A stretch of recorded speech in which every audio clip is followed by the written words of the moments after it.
Bold हो गए, clean bowled हो गए बादल। स्लो बॉल, पहले ही गेंद पर clean bowled, cross the line गए थे खेलने के लिए और यहाँ पर बड़ी सफलता मिली है। बादल वापस जा रहे हैं, विकेट नंबर 9 का पतन हुआ है। मनोज को मिली है ये दूसरी सफलता। 81 की शानदार पारी, उसके बाद शानदार गेंदबाजी मनोज डागर के द्वारा। 2.1 ओवर्स की गेंदबाजी में 14 रन देकर 2 बल्लेबाज को आउट किया। 154 विकेट के नुकसान पर 19.1 ओवर्स की गेंदबाजी अब तक हो चुकी है। 154 लॉस ऑफ 9, 154 विकेट के नुकसान पर 5 गेंदें 16 रन। अंतिम जोड़ी मैदान के ऊपर, अंतिम जोड़ी कहते हैं ना कि बकरे की माँ कब तक खैर मनाएगी। अब देखना है कि ये जोड़ी कितने आगे ले जाएगी। और चांद बाबू आए हैं, विकेट कीपर बल्लेबाज चांद बाबू। 2 मैचों का अनुभव, 15 रन उनके पास। इस वक्त नाजुक स्थिति, जितना रन अब तक 2 मैचों में बनाए हैं उससे ज्यादा 16 की जरूरत है 5 के 2 में।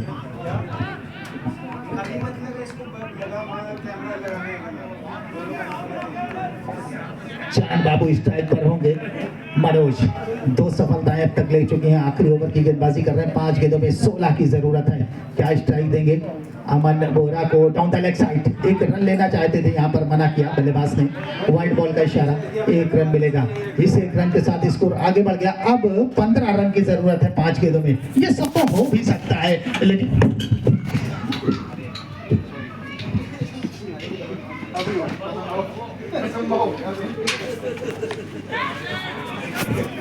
फील्डर वहां पर पॉइंट पर जब तक गेंद को फील्ड करते 1 रन मिलेगा। बहुत तगड़ा मैच चल रहा भाई। 156 विकेट के नुकसान पर अमन बोरा के हाथ में स्ट्राइक। मनोज गेंद करेंगे अमन को। 4 गेंदों में 14 की जरूरत।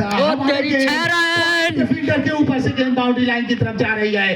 बाउंस, वहां पर फील्डिंग अच्छी हुई है। इधर बल्लेबाज निकले हैं, दूसरे रन के लिए सिर्फ 2 रन लेंगे।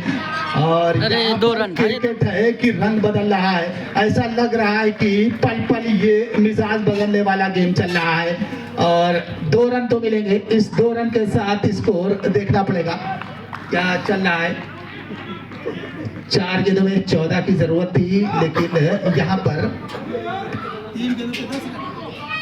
बाउंड्री चेक हो रही है। क्या ये बाउंड्री है कि नहीं? सीमा रेखा के बिल्कुल करीब, कस बाउंड्री पर अच्छी फील्डिंग तो जरूर है, लेकिन अंपायर मुतमईन हो रहे हैं, संतुष्ट हो रहे हैं। क्या ये चौका तो नहीं है? चेक की जा रही है बाउंड्री तीसरे अंपायर के द्वारा, यानी टीवी अंपायर के द्वारा बाउंड्री को चेक करने के निर्देश हैं। फिलहाल क्या कहते हैं यहाँ पर हमारे टीवी अंपायर? प्रतीक्षा रहेगी उनकी। क्या ये चौका है कि 2 रन है? धड़कनें बढ़ी हुई हैं। एक तरफ चौके की मांग हो रही है, दूसरी तरफ 2 रन चाहती है टीम। कशमकश, और इस कशमकश के बीच तीसरे टीवी अंपायर के बीच चेहरा बिल्कुल स्क्रीन पर लगा हुआ देख रहे हैं, हर एंगल से देख रहे हैं इस मुकाबले को।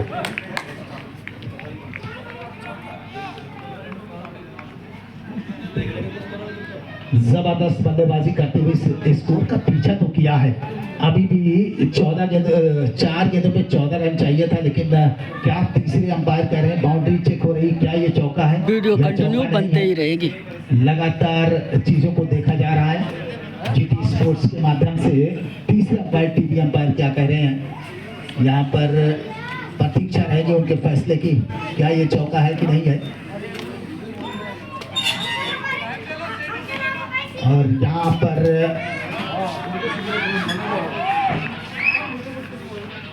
जी 2 रन मिलेंगे बल्लेबाज को। 3 गेंदों पे 10 की जरूरत।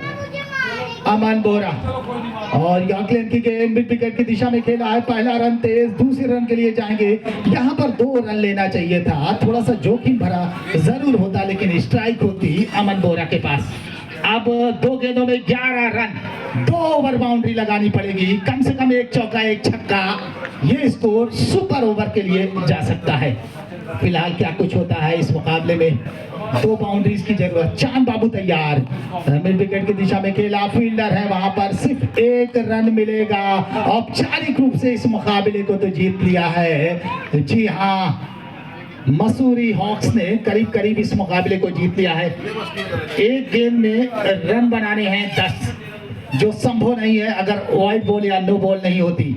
यॉर्कलैंड की गेंद बैक टू बॉलर ड्राइव और इस मुकाबले को 9 रनों से अपने नाम कर लिया है। मसूरी हॉक्स बन गई है फर्स्ट उत्तराखंड चैंपियंस ट्रॉफी 2026 की चैंपियन। 9 रनों से इस मुकाबले को अपने नाम कर लिया है और यहाँ पर देहरादून स्ट्राइकर्स को 9 विकेट से हराकर 2026 की चैंपियन बन गई है टीम मसूरी हॉक्स।